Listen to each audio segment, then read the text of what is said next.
पर या पंचायत में, किसी मजलिस में, किसी महफिल में आपको गुफ्तगू करने का मौका मिले तो आप ज़ुबान संभाल के बात किया करो, सामने वाले के मिजाज के मुताबिक बात किया करो।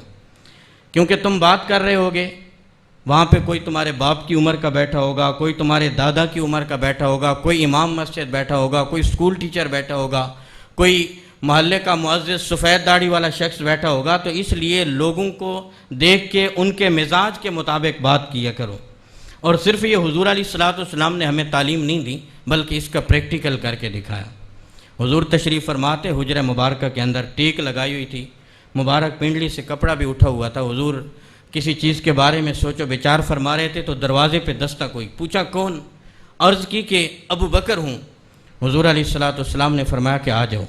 सैयदना सिद्दीक़ अकबर रज़ियल्लाहु ताला अन्हु गए, हुज़ूर से गुफ्तगू शुरू फरमाई।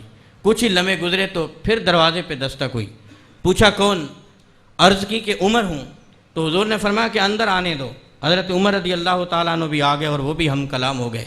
कुछ ही लम्हे गुजरे तो फिर दस्तक हुई। पूछा कौन? अर्ज़ की कि हज़रत उस्मान हूँ। तो हुज़ूर अलैहिस्सलाम ने फरमाया ज़रा ठहर जाओ। हुज़ूर तकिए की टेक लगाए हुए थे, आपने टेक छोड़ दी।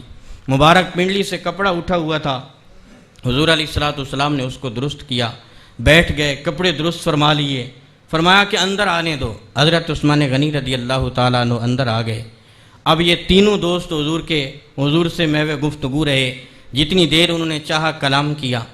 जिस वक़्त ये सहाबा कराम तशरीफ़ ले गए तो हज़रत उम्मुल मोमिनीन आयशा सिद्दीक़ा रज़ियल्लाहु ताला अन्हा फरमाती हैं, या रसूल अल्लाह, मेरे वालिद गिरामी अबू बकर आए तो आप अपनी हयात पे रहे, हज़रत उमर आए तो आप अपनी हयात पे रहे, और हज़रत उस्मान गनी आए तो आपने टेक भी छोड़ दी, पिंडली मुबारक से कपड़ा भी दुरुस्त फरमा लिया, आप सीधे बैठ गए और फिर आपने उनको कहा कि अंदर आ जाएं।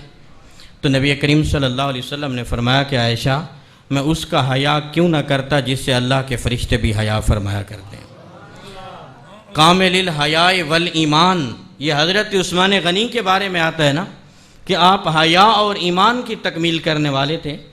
गुस्ल खाने के अंदर जब आप गुस्ल फरमाते तो आप धोती कपड़ा बांध के गुस्ल करते। किसी ने पूछा कि आप तालाब पे, नहर पे नहाएं तो आप धोती कपड़ा बांध के नहाएं, तो बात समझ में आती है कि लोग देख रहे हैं। गुस्ल खाने के अंदर तो कोई नहीं देख रहा, वहाँ पे तो इसकी ज़रूरत नहीं, आप फिर भी कपड़ा बांध के गुस्ल फरमाते हैं। तो आपने फरमाया कि बाहर लोगों से हया करता हूँ, अंदर अपने रब से हया करता हूँ। तो हुजूर ने किस तरह उनके मिजाज का ख्याल किया। फरमाया कि हज़रत उस्मान बड़े शर्म व हया वाले हैं और क़यामत के दिन अल्लाह के फ़रिश्ते भी उनका हया करेंगे, तो इसलिए मैं हज़रत उस्मान गनी का हया करता हूँ। ये था वो मिजाजों का ख्याल जो हुजूर अलैहिस्सलातु वस्सलाम फरमाया करते थे। सिर्फ हमें तालीम नहीं दी।